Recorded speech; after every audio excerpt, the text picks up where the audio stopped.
Welcome to the Journey Podcast, where we share some of the most inspiring stories on the planet, life lessons, and tools that will help you navigate through your own personal journey.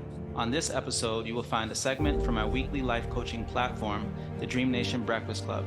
Feel free to tune in live on Zoom every Tuesday from 7 a.m. to 9 a.m. Eastern via dnbreakfastclub.com. I am your host, Josh Valentine.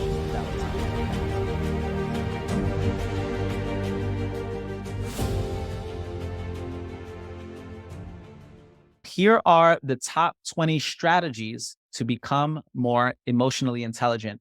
And this is something that you can actually teach your children, teach to people that you work with, your peers, your loved ones, especially for those of you who grew up and maybe in your household, this wasn't taught, maybe in your school, this wasn't taught, or at the workplace, it wasn't taught. You can be the person to give the gift of this knowledge. And it can very well help someone who you know who struggles with dealing with their emotions for whatever reason. It could be childhood trauma. It could be just, again, limited vocabulary or their inability to articulate how they're feeling. And this can be one of the ways that you help them. Okay, so here are the 20 ways. Number one, increase awareness of your feelings. So, what does that mean? This means that when you are understanding what you are going through, and this took me some time, believe it or not. And when it comes to awareness of my feelings, so for example, sometimes when life is just happening and I start getting overwhelmed and there's just so many different things on my plate, I know that those are the feelings of, again, overwhelm or anxiety. And it's not saying like, oh, well, I'm screwed up right now, or I'm just really, really going through it. It's okay. Right now, I have a little anxiety, right? I've got a lot on my plate. Let me calm down. Let me gather my thoughts. Let me go for a walk. Let me get myself hydrated. Let me focus on my self care. But just having awareness of what you're feeling. Sometimes you get triggered, and like yesterday, I had got triggered from one of my leaders in my organization. It was just something that was said that kind of rubbed me off the wrong way. And the thing about it is, like, that happens. That's just a part of life. There's there's no like getting around that. I'm not a robot. And just in case you guys know, like, even people who are like coaches and therapists and psychologists, they also get triggered from time to time. No one is exempt from negative emotions. I hope you guys know that. Unless you want to be a Buddhist Tibetan monk or something like that out in the Himalayas, like, most people, 99% of people are going to have some kind of negative emotions. And when I encountered this, I immediately acknowledged why I felt the way that I felt. And sometimes it's okay to feel the way that you feel. Sometimes it's awareness of perhaps boundaries that have to be put up, right? So you may have to set some boundaries. You have to teach people how to treat you. And that way you're not feeling that way. And for me, whenever I do get triggered, oftentimes it's due to people crossing a boundary that I have up that I'm not cool with, that I'm not comfortable with. And you have to sometimes put people in their place, like, hey, you're not going to talk to me like that. Like, I love you and I want to work with you and I want to continue to do business with you, but just know that this is where I stand on this. And you have to speak up for yourself. Don't just bottle it in. Don't just live a life of quiet desperation. If people say something to you that you don't like, speak up for yourself. It's okay. Don't feel, oh, I'm going to lose my job if I express how I'm feeling. No, you can do it in a very intelligent way where you're in a very calm space. Like, don't react and activate that lizard brain because your sympathetic nervous system is triggered, right? And now you're in fight or flight. No, get yourself self-regulated, get yourself calm, and then let them know how you feel about what it is that they said. That is absolutely important. Don't just let people talk to you any kind of way. It doesn't matter. Stand for something. Because if you don't stand for something, you'll fall for anything, as we oftentimes hear. So it's so important to put those boundaries up. And then you can move accordingly. Then you can do business the right way. Then you can enjoy your work. Number two is identify and observe your feelings. Identify and observe your feelings. You know, one of the beautiful things about understanding your feelings is whenever you can label them, whenever you can explain or describe what it is that you're going through, what it does is it moves the feeling from the part of the brain that experiences feelings to the prefrontal cortex. This was the latest part of our brain to evolve. This part is responsible for your rational and critical thinking. And it puts you in the driver's seat. It actually helps you take control and process this. Remember, the prefrontal cortex is the CEO of your brain. It is the boss of your brain.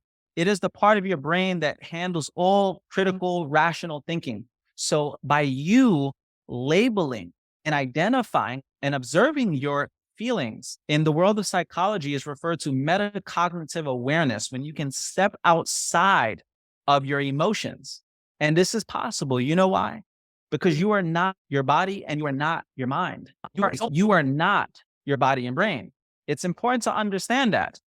So by stepping outside of that and observing it, you are not your emotions. You are not your feelings. These are survival mechanisms meant to keep you alive. So honor them, but don't identify with them per se. Just acknowledge the fact that that's what you are currently feeling, and this will help you take control over your emotions. So number three is identify emotional triggers. And I love the fact that we laid the foundation for emotional trauma, right? Those psychological and emotional wounds that we developed in childhood or just developed through very traumatic experiences. Now, those experiences sometimes lead you to getting triggered. And what is happening in that moment?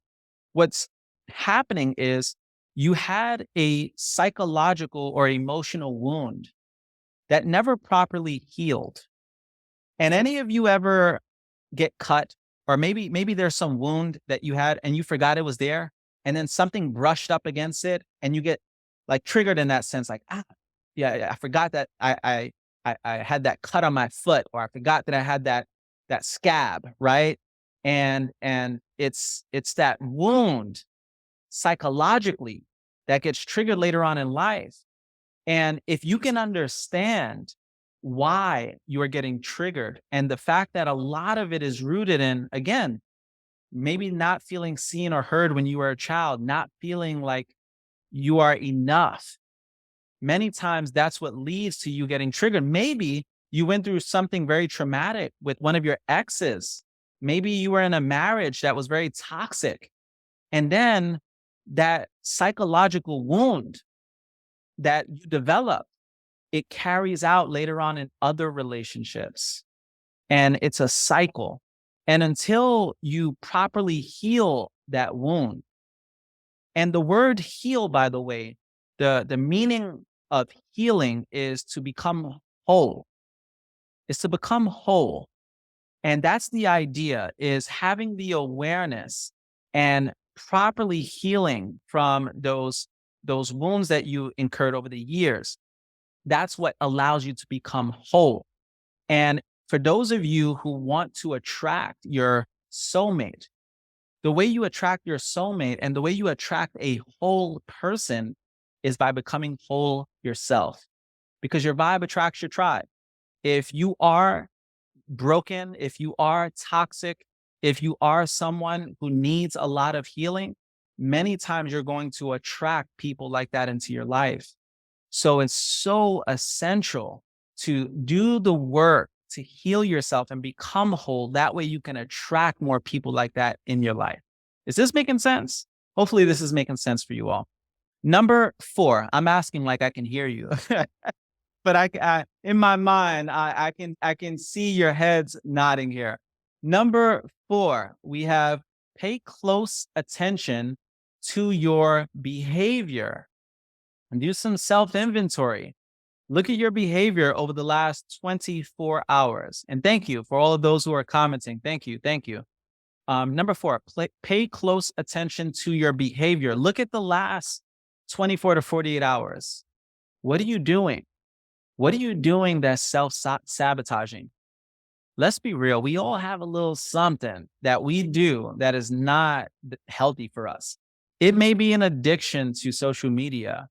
It may be alcohol or drugs or sex or whatever. Like there's so many different things that people utilize to cope with their emotions. But again, the path to healing requires awareness. How can you heal from that you have no awareness of? You even need healing in the first place. So paying close attention to your behavior is one of the best ways that you can take control. Next up, number 5 is avoid judging your emotions. Avoid judging your emotions. Sometimes we become so judgmental. And here's the thing about judgment. You will continue to attract what you judge until you no longer judge what you attract. I'll say that again for those of you in the back. You will continue to attract what you judge until you no longer judge what you attract. So the more you judge your emotions, guess what? What you focus on expands. What you resist persists. That part of your nature that you don't like, stop saying that you don't like it and that you're judging it constantly, judging yourself, being so hard on yourself. And why in the world would you even be hard on yourself when a lot of the reason why you feel the way that you feel is because of something that happened to you when you were a child? And this is not to put you in a state of victimhood, right? That it's taking responsibility and acknowledging the fact that you are not what happened to you. And again, trauma is not what happened to you. It's what happened inside of you as a result of what happened to you. So why in the world would you judge your emotions, or why in the world would you be so hard on yourself when a lot of the way that you are today, a lot of your personality has become your personal reality, and your personality has been shaped and molded by many external factors that were outside of your control. A lot of it from childhood. So don't be so hard on yourself. It's okay to feel the way that you feel, but again, cultivate that sense of awareness and take responsibility for it. And then start your path to healing. Number 6, be open to receive accurate feedback. And this is a big one. And sometimes, especially for people like myself, if you're in a leadership position, sometimes it's very difficult to receive that feedback. Sometimes when you are a competent person and you trust your judgment and everything like that, sometimes it is a bit challenging to receive that feedback. It's difficult because again, that feeling of not being enough or being rejected is tough, especially if you've gone through a lot as a child. So it's important to be open to receive that accurate feedback, by the way. I want to put a strong emphasis on the word accurate, because sometimes the feedback isn't necessarily accurate feedback. Sometimes it's someone judging you. Sometimes it's people trying to micromanage you. So you also have to decipher whether or not it's even accurate feedback. And if it's something that someone else just has a problem with whatever it is that they're dealing with, and they're pushing that on you. So that's also important. And you have to stand your ground and just really hear people out and see if there's any seed of truth there. Because typically with feedback, there's always some little seed of truth, even if you don't agree with all of it. Maybe the seed of truth is, well, perhaps there are a percentage of the people that I lead that actually look at me in this way. And perhaps I can do a little bit or adapt a little bit to cater to some of these people if it's healthy for the organization. Sometimes you just got to stand your ground. So it really just depends.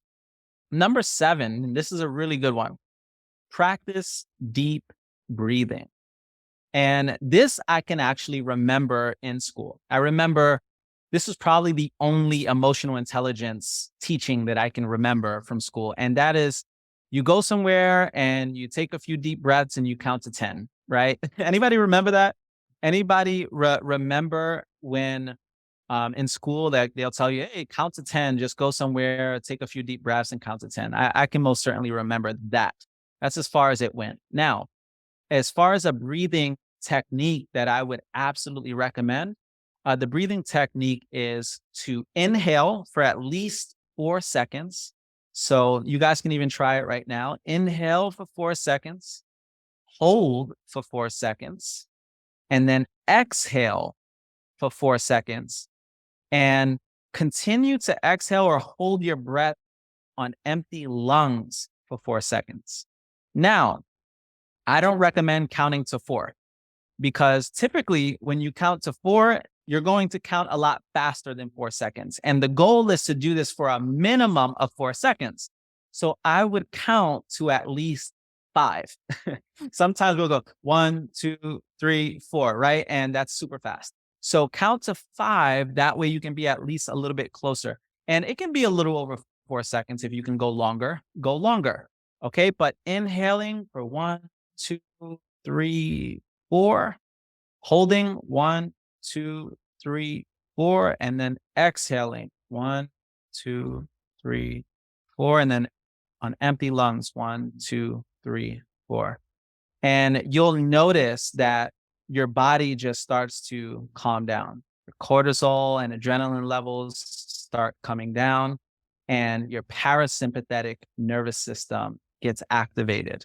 So you get out of fight or flight mode and you calm yourself down. And if you ever have to make an important decision and you don't want to make it out of emotion, use the deep breathing technique. It can help tremendously. Many of you have heard me talk about the tapping method as well. And these are tapping on specific meridians on the body, right? And these meridians on the body have a naturally calming effect. And you guys can Google exactly what those meridians are. They're about, I think, 8 or so points. So this is one right here on the edge of your eyebrow on the side, right underneath your eyes, right underneath your nose, right above your chin, right on your collarbone and underneath your armpit, and also on the top of your head, the crown of your head.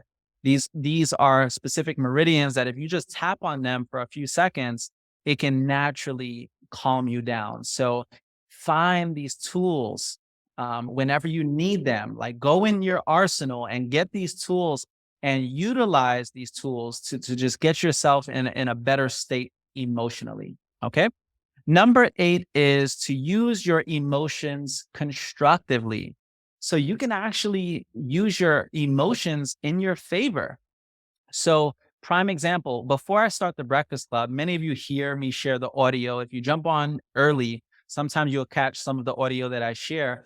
And it's audio that I listen to. There's an app called Pep Talk that's really good. I actually paid to have it for the year.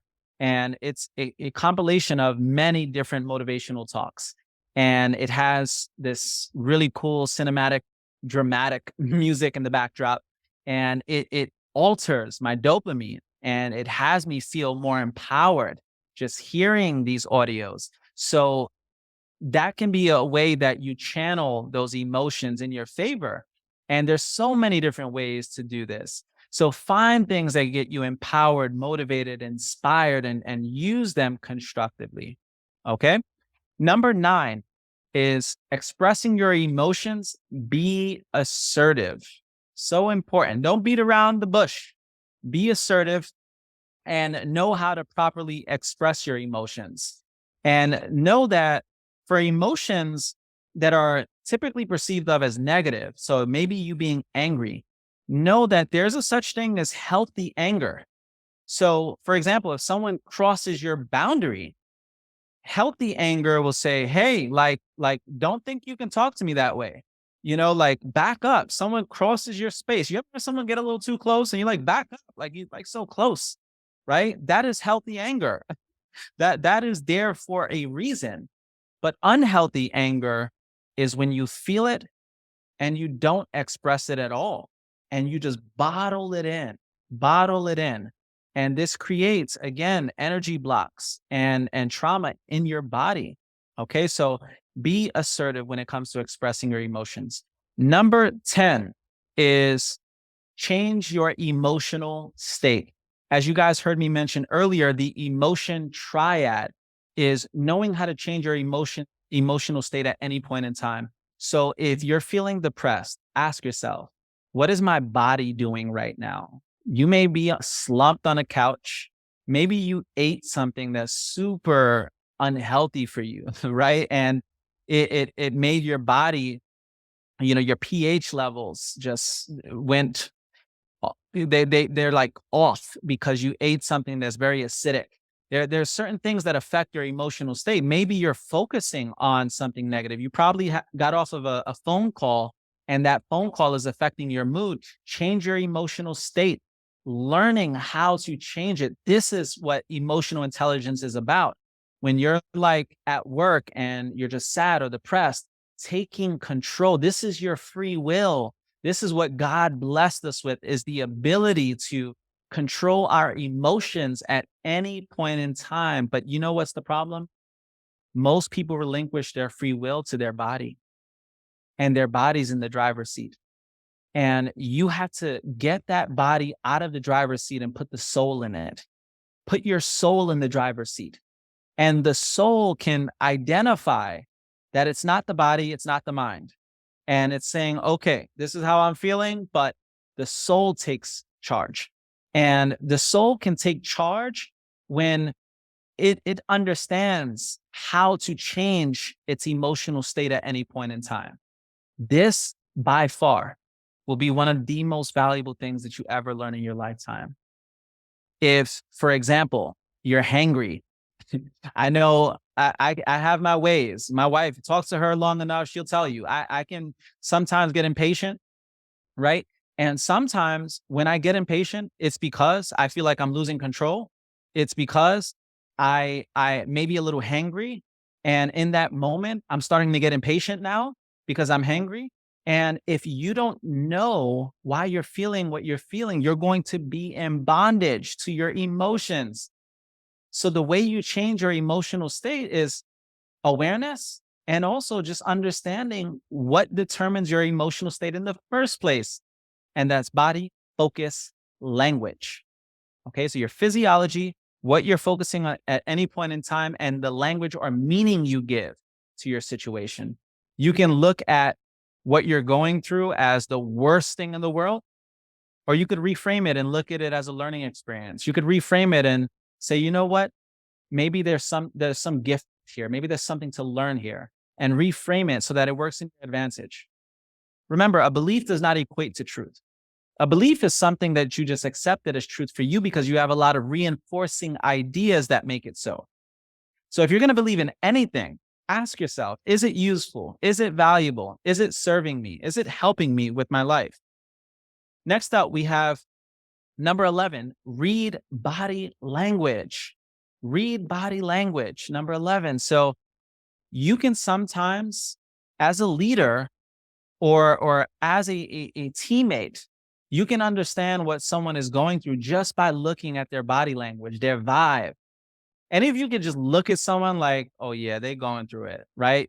And we have instinctively these social cues where we can identify what someone is feeling. Remember, over over 90% of communication is not even what you say. Over 90% of communication consists of things like body language, tonality, vocal variety, all of these different things. So reading people's body language can absolutely give you that competitive advantage in the marketplace. And this is what develops your social skills as well. Okay. So number 12, practice active listening. Practice active listening. I want you guys to quickly envision the word listen. Just look at the word listen in your imagination right now. Now, I want you to scramble up the word listen. And I want you to see that the word listen, if you scramble it up real nice, you'll end up with the word silent. Isn't that cool? The word listen has the word silent in it. And I feel like that was God's subtle way of saying, hey, you've got two ears and one mouth for a reason. Be quiet, listen, be silent. Allow someone to express what they're feeling. Don't think about what you're going to say while you're listening. Just listen to someone and understand what it is that they're saying and what they're going through. And then from there, you make your decision. So this is something that you have to be mindful of. Okay. And number 13 is practicing empathy. And this is what it's all about: being silent, actively listening to someone, and empathizing what they're going through, because we can all relate. Isn't it true that we can all relate to feeling discouraged, feeling a sense of guilt, feeling a sense of shame, feeling unmotivated? We can all relate to that. So be vulnerable. Wear your heart on your sleeve. Guess what? And you know what's so crazy? As I started to gain a lot of influence, I had to really connect with the people more and be vulnerable. So with social media, I'm one of those people that I don't like to post negativity.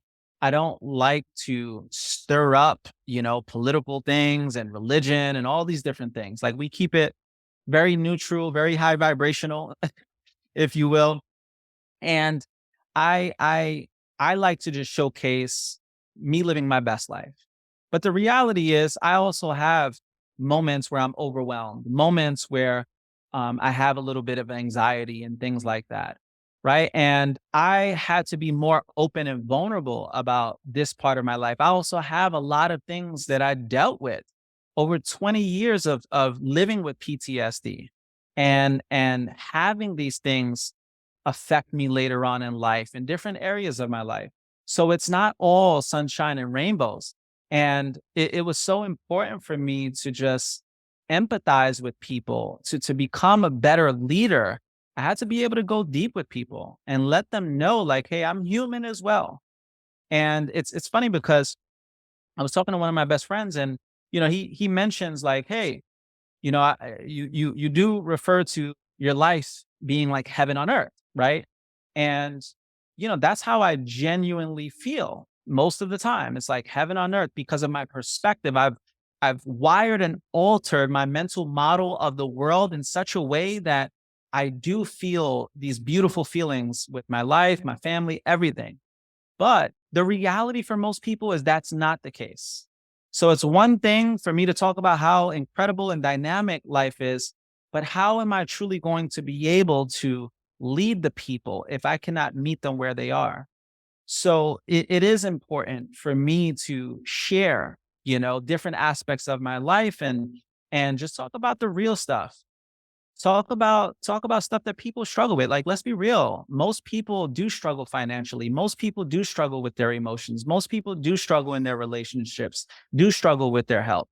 And you have to be able to empathize. Even if you're winning and thriving in that area, like, you also know what it's like to not feel enough or not feel significant at points in your life. So empathize and go deep. Number 14 is decrease negative personalization. Decrease negative personalization. Remember, you are not your body, you are not your mind, you are not what happened to you. None of that. You are a soul having a human experience. Okay. You are not a human having a spiritual experience. You are a spiritual being having a human experience. Give yourself some grace. We are all human. We are all perfectly flawed. Number 15 is develop flexibility. So important. You've got to be flexible. Be like the palm tree, not like the oak tree. It's interesting because here I live in tropical areas, and I love how resilient palm trees are. When the hurricanes come, why are so many palm trees in these tropical areas? Because they've adapted to the environment, and these are trees that are appropriate for times of hurricanes and storms, and they're flexible. They may not be the strongest trees, but they're the most adaptable in that sense. Like they're the most flexible. So you always want to have some degree of flexibility when it comes to your emotional intelligence. Number 16 is respond rather than react.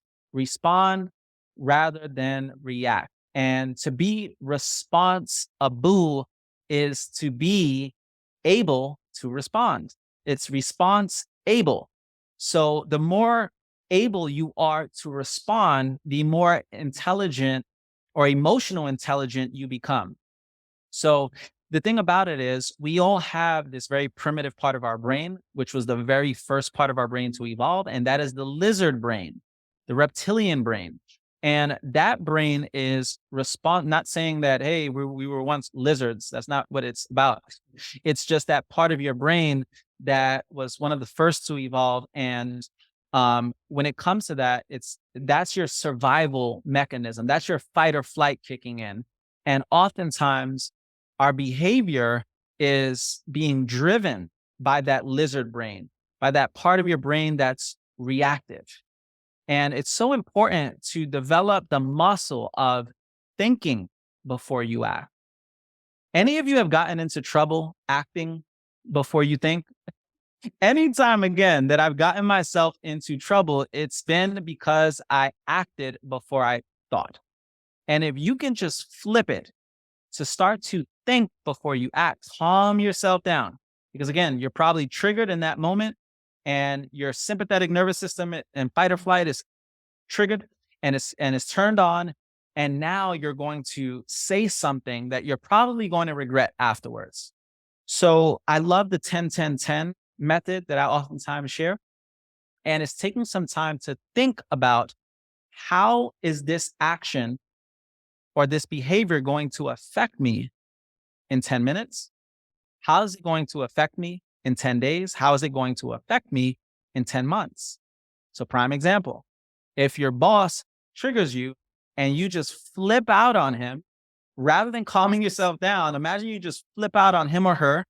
And the consequence is now she reports you to upper management, maybe her boss, and you end up getting fired. So that's how it negatively affected you.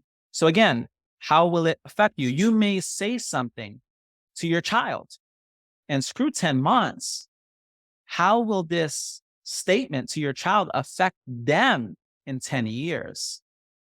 You have to always think about the consequences of your actions. And when you do this, again, you become the master of your fate and the captain of your soul. You start to take back your free will and put your soul in the driver's seat. Number 17 is use your mental pause button. So perhaps you can visualize whenever something triggers you or upsets you, frustrates you, and you just hit the mental pause button. All right, let's process what just went down right now, because I am about to go off. And you hit that mental pause button and you say, all right, let me think about this. Let me see the best way to handle this situation. And of course, it's easier said than done, but it will have tremendous value in your life if you can implement this. Okay. Number 18 is accept responsibility for your feelings and actions. So it's not to play the victim role, or blaming everybody else. It's understanding, right, why you felt the way that you felt, and taking responsibility, and just know that you are not what you did. You are not your actions. You are not your thoughts. You are not like any of that. That doesn't determine who you are. You may have just been triggered in that moment and that led to some kind of impulsive action, but take responsibility, take ownership of your feelings, of the way that you feel, because your feelings you do have control over. You are responsible for your feelings and your actions when it's all said and done. But don't beat up on yourself, because again, there are a lot of things that led to you putting your body in the driver's seat. Number 19 is keep a positive, solution-oriented attitude. So important. Whenever my wife and I are just, let's say, having disagreements, or maybe we agree to disagree sometimes, but one of the things that we're adamant about is being solution oriented. It's like, all right, this happened. It is what it is. Let's not dwell on it, because dwelling on it is not making it better. And let's see how we can come up with a solution. And imagine, as a leader, how effective this is. Sometimes people are just soaking in their sorrows and they're dwelling on all the negative stuff. And think about it. Is that solving anything? Is it really solving anything? So why would you waste time doing that? Why would you cause yourself so much unnecessary suffering when you can put yourself in a solution-oriented attitude and positive? Like, yes, it's important to not look at things worse than they are. The next level after that is looking at things as they are. And then what's even better than that is looking at things better than they are. And when you can get to a place in your life when you can start looking at circumstances as better than they are, this is when things start to change for you. This is when you change your outlook, your mental model of the world. And again, in a way that's actually conducive to your overall well-being and to your overall results. Last but not least is resolve conflicts. Resolve conflicts whenever they arise. Remember, the word responsibility is nothing more than your ability to respond. Your ability to respond to conflicts, your ability to respond to any obstacles or problems or things that need to be solved. And this is ultimately what leads to you becoming a very effective leader in the marketplace, or just a very effective leader in general, is your ability to extinguish any problems that may be coming up in your life. And the more you develop your emotional intelligence, the more capacity you have to resolve the conflicts in your life. The more ability you have to respond to any negative setback, any obstacle, any issues in your way. And when you do this, life just naturally becomes better. You become a better leader. You become a better parent. You become a better spouse or partner. You become a better human being overall. And the world absolutely needs your emotional intelligence more than you realize. IQ is great, but in my opinion, EQ is just as great, if not even greater in certain circumstances, especially for those of you who have aspirations to be entrepreneurs. You have aspirations to go after your dreams. Think about how much of your dreams are predicated on your ability to deal with your emotions, because you're going to have moments where you're discouraged. You're going to have moments where you have setbacks and obstacles along the way. You have rejection. You may be ostracized, and you may be going through all of these ups and downs, this emotional roller coaster. And perseverance is when you can experience a negative emotion and quickly snap yourself out of it and get back to the light. Get back to getting results in your life. Get back to leading your community. That's what it's about. It's not about eliminating struggle from your life. It's about struggling well. And if you can teach the people that you lead in your life how to struggle well, that is ultimately what will make you an incredible leader and a very effective one. I hope this was valuable for you. Once again, if you would like to book a complimentary one-on-one coaching session with myself, I typically do about 5 or so. Every week to 2 weeks, I'll do about 5 of them if I can. Some weeks I can't do any. But if you guys would like to do that, you're more than welcome to click my Calendly link, go on my personal Facebook page, like, comment, share. I appreciate it all. Thank you so much. God bless every last one of you. And we'll be seeing you all next week. Feel free to follow me on Instagram at The World Traveler. And there, from time to time, I'll post up more motivational stuff throughout the course of the week. It may be a live, it may be a reel, things like that. And thank you so much once again. and feel free to share this to someone who can truly get value from it. Take care. God bless. And we'll be seeing you next week. Breakfast is officially served. Thanks again for tuning into this episode. It would mean the world to me if you can follow, subscribe, share, or even leave a review. I look forward to putting out more content, and we'll see you on another episode.